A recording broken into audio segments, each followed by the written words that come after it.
Natural para tratamento do câncer, né? Porque vocês veem tanto vídeo aqui falando sobre esse tema e às vezes você não vê nem no consultório médico, nem em revistas científicas falar um pouquinho sobre isso. Eu vou explicar o porquê tá por trás desse tanto vídeo e tanto comentário sobre remédio natural para a cura do câncer, mas no dia a dia do consultório médico, artigos científicos publicados em revista de impacto, você não vê tanto esse debate, né? O que acontece? Toda vez que a gente vai lidar com alguém doente, né, ela está numa situação de fragilidade. E o grande objetivo dela é que você, médico, dê um tratamento que cure ela, né? Quando ainda fala de câncer, né, tem todo o estigma da doença, né? Porque durante muitas décadas ela não existia tratamento, hoje já tem. Grande parte dos cânceres hoje são curados, não é tratamento fácil. Tem a questão do risco, tem remissão, tem o risco de recorrência, então ele gera uma série de aspectos emocionais no próprio paciente, né? E quando a gente pensa em ciência médica, se você procura um médico, né, você está buscando alguém que tem um embasamento científico para fazer o tratamento, né? E aí vem a parte da medicina, que é meio bastidor, mas é o que faz ela ser uma ciência tão reconhecida que fez mudar o tempo de vida, expectativa de vida, as pessoas vivem cada vez mais e melhor e que gera tanta confiança nas pessoas, né? E o que é que a ciência faz? Toda vez que há um questionamento científico, ele tem todo um método para responder essa pergunta. E às vezes esse método é demorado, é custoso e nem sempre dá a resposta tão simples e prática que a gente quer. Então essa pergunta, remédio natural para a cura do câncer, qual o grande erro? Em primeiro lugar, né, o câncer tem muita diferença de um para o outro. É como se eu falasse assim, remédio natural para curar bactéria. Sim, que bactéria? Que tipo? Então, quando você ouve essa pergunta, né, ou se você vê um vídeo dizendo isso, um remédio natural que promete a cura de câncer, muito provavelmente vai estar equivocado. Não existe um câncer. Existem vários subtipos completamente diferentes, comportamento, localização, tipo de tratamento é diferente, tipo de cirurgia é diferente. Então, assim, já está o primeiro erro nesse aspecto, que se a gente pensa do ponto de vista científico. Se você fala assim, não, remédio natural para câncer de pulmão, ainda tem que falar os subtipos, né? Porque cada tipo celular que tem um câncer, né, é completamente diferente um do outro, né? Pequena célula, adenocarcinoma. Então, assim, são muitos subtipos, né? O segundo é a questão do remédio natural. O que acontece? No imaginário de todo mundo, o remédio natural dá a impressão dele ser melhor, mais leve, menos efeito colateral e que funciona se está na natureza. Se Deus criou, obviamente isso seria melhor.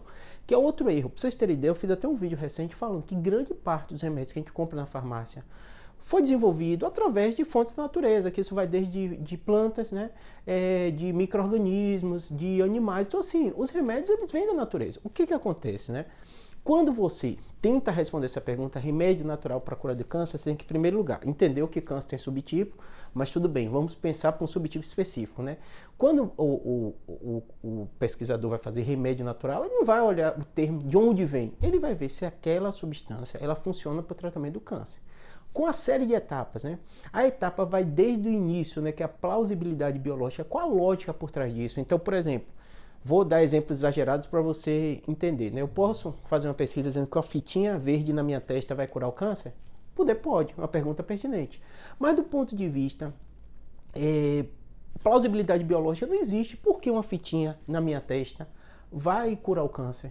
Qual a lógica por trás disso? Se não tem, o pesquisador não vai perder seu tempo, dinheiro, investimento, e ninguém vai acreditar para ele fazer um tipo de pesquisa, separar grupos e tal, é custoso isso, né?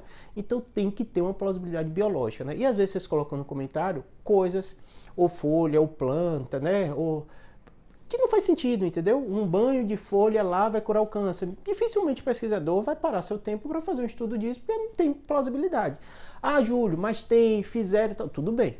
O que acontece, né? Na grande maioria das vezes, primeiro plausibilidade biológica, depois você vai ver estudos in vitro, né? Colocando aquela substância em contato com células oncológicas, ver como age, muda o DNA, não muda, para o crescimento, qual a taxa de crescimento, passou por essa etapa, aí vão ter pesquisas animais. Perceba quantos anos até o remédio chegar.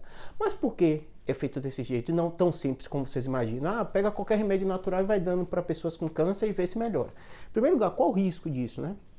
Segundo lugar, tem um monte de tratamento, vai tirar a pessoa daquele tratamento para fazer o custo. Quem vai investir numa coisa que não tem lógica, né? Um banho de folha tal cura o câncer. Sim, vão investir, vão colocar dinheiro. Que pesquisador vai parar a sua vida para fazer isso se não tem uma plausibilidade biológica? Percebam que a falta de resposta para essa pergunta não é que a indústria, não é que ninguém está escondendo o tratamento, não é ninguém quer que a cura do câncer não chegue, é porque tem todas essas etapas. E aí vem o outro aspecto, que no dia a dia da gente, médico consultório, você passa toda essa etapa de conhecimento científico, entender metodologia e tal, a gente está de frente a alguém doente, que quer um tratamento para aquela doença, que muitas vezes você, do ponto de vista técnico-científico, não tem para dar, e ela encontrou uma solução mágica na internet. Fulano disse que toma essa pílula ou vende esse chá e vai curar o câncer. E aí tem um grande aspecto, né? Primeiro, tem um aspecto, né, metodológico, vocês entenderam que não é simples assim.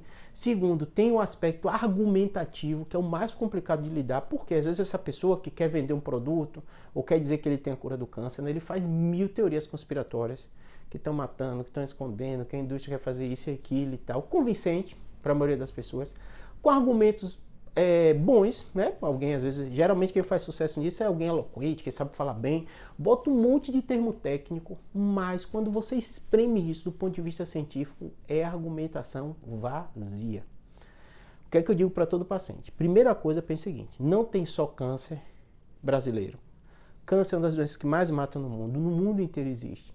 Então, se você encontra uma coisa em português, um pesquisador que se diz pesquisador, alguém falando de forma eloquente sobre isso, pense.